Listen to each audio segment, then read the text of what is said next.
Hi, I'm Jeff Goldberg, your sales coach, here with another tip to help you sell more effectively.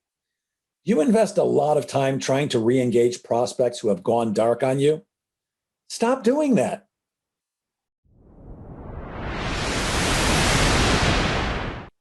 So I get this question quite often from salespeople. Jeff, how do I engage people who've gone dark on me? How do I engage somebody that won't call me back or send me another email? How am I supposed to sell them if I can't speak with them? And the answer is, in most circumstances, you can't. Now, I avoid this by using the best next action step philosophy, which says that you never leave a meeting or a phone call without setting up the next meeting or phone call right then and there. That way, the appointment is on your calendar and their calendar, and you're not chasing them for a next meeting. However, I know in the real world, sometimes this happens.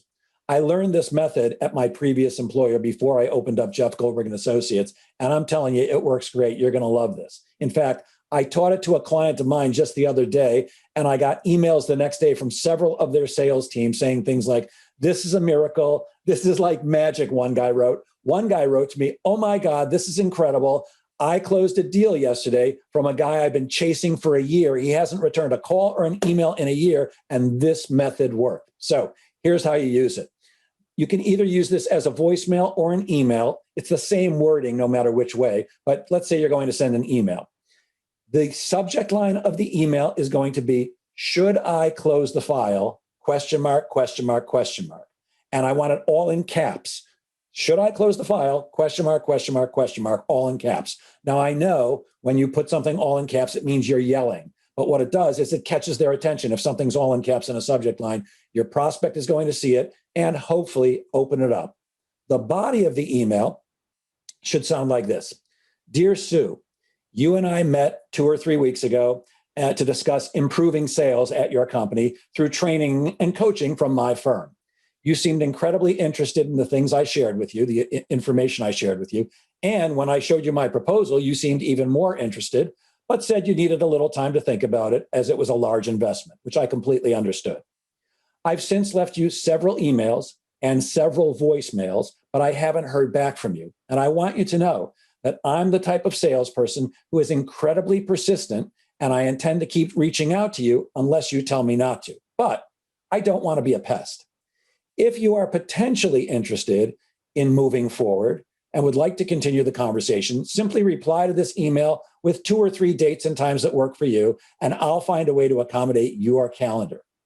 If, however, you've decided we're not going to move forward, at least not for now, simply reply with, 'Yes, Jeff, please close the file.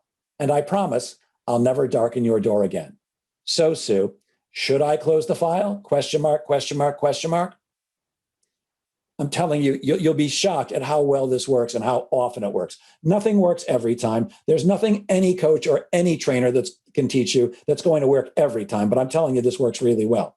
Now, when you use this, you have to be prepared for the fact that some people are going to reply and say, "Yes, please close the file," which means you no longer have a prospect. But that's actually a good thing. First of all, it frees you up psychologically, because if you're anything like most salespeople, including me, when somebody tells me they're going to think about it, the thought is, well, of course they're going to think about it and come to the right decision, which is to do business with me.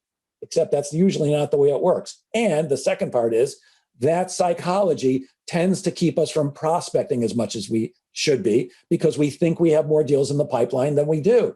So it's actually a good thing when they respond saying, "Yes, please close the file." You can always make a note to try them again in 3 months or 6 months or a year or whatever time period is appropriate.